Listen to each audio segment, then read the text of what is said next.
ନିଜ ସ୍ତ୍ରୀକୁ ନିଜ ନିୟନ୍ତ୍ରଣରେ ରଖିବା ପୁରୁଷପଣିଆ ନୁହେଁ, ବରଂ ପୁରୁଷପଣିଆ ହେଉଛି ଯିଏ ସମସ୍ତଙ୍କ ସମ୍ମୁଖରେ ତାଙ୍କ ସ୍ତ୍ରୀଙ୍କୁ ସମ୍ମାନ କରେ ଏବଂ ତାଙ୍କ ସହିତ ଉଚ୍ଚ ସ୍ୱରରେ ଖରାପ କରି କିଛି ଗାଳି କରେ ନାହିଁ। ବିବାହ ହେଉଛି ଏକ ପବିତ୍ର ସମ୍ପର୍କ ଯେଉଁଥିରେ ଦୁଇଜଣ ସ୍ୱାମୀ ଓ ସ୍ତ୍ରୀ ଏକାଠି ସାଥୀ ହୋଇ ଚାଲନ୍ତି। କିନ୍ତୁ ଦୁଃଖର କଥା ଯେ ଏବେ ବି ମଧ୍ୟ କିଛି ଲୋକ ଅଛନ୍ତି ପୁରୁଷପଣିଆର ଅର୍ଥ ବୁଝନ୍ତି ସ୍ତ୍ରୀକୁ ଗାଳି ଦେବା, ତାଙ୍କୁ ନିଜ ନିୟନ୍ତ୍ରଣରେ ରଖିବା ଏବଂ ଅନ୍ୟମାନଙ୍କ ସମ୍ମୁଖରେ ତାଙ୍କୁ ଅପମାନିତ କରିବା। ହୁଏତ ଏହା ସେମାନଙ୍କୁ ପୁରୁଷପଣିଆ ଭାବନ୍ତି, କିନ୍ତୁ ଏହା ପୁରୁଷପଣିଆ କି?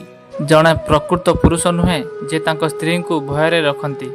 ଜଣେ ପ୍ରକୃତ ପୁରୁଷ ହେଉଛି ଯେ ତାଙ୍କ ସ୍ତ୍ରୀଙ୍କୁ ତାଙ୍କ ଅଧିକାର ଓ ସମ୍ମାନ ଏବଂ ଆତ୍ମବିଶ୍ୱାସ ସହିତ ବଞ୍ଚିବାକୁ ଦିଅନ୍ତି।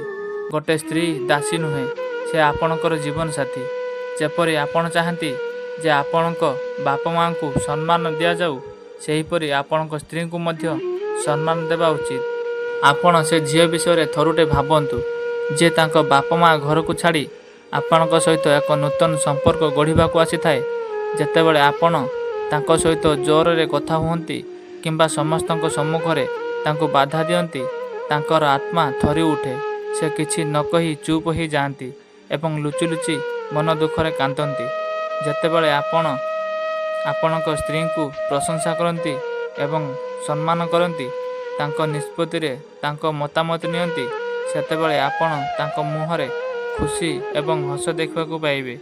ସେତେବେଳେ ସେ ଆପଣଙ୍କୁ ଭଲ ବ୍ୟକ୍ତି ନୁହେଁ, ବରଂ ସେ ଆପଣଙ୍କୁ ଭଲ ସ୍ୱାମୀ ଏବଂ ମହାନ ପୁରୁଷ ଭାବିବେ। ଆଶା କରୁଛି ଭିଡ଼ିଓଟି ଆପଣଙ୍କୁ ଭଲ ଲାଗିଥିବ। ଯଦି ଭିଡ଼ିଓଟି ଭଲ ଲାଗିଛି ତାହେଲେ ଚ୍ୟାନେଲକୁ ସବସ୍କ୍ରାଇବ୍ କରନ୍ତୁ। ତା ସହିତ ଭିଡ଼ିଓକୁ ଲାଇକ୍ ଏବଂ ସେୟାର କରନ୍ତୁ। ଭିଡ଼ିଓକୁ ଶେଷ ପର୍ଯ୍ୟନ୍ତ ଦେଖିଥିବାରୁ ଆପଣଙ୍କୁ ଧନ୍ୟବାଦ।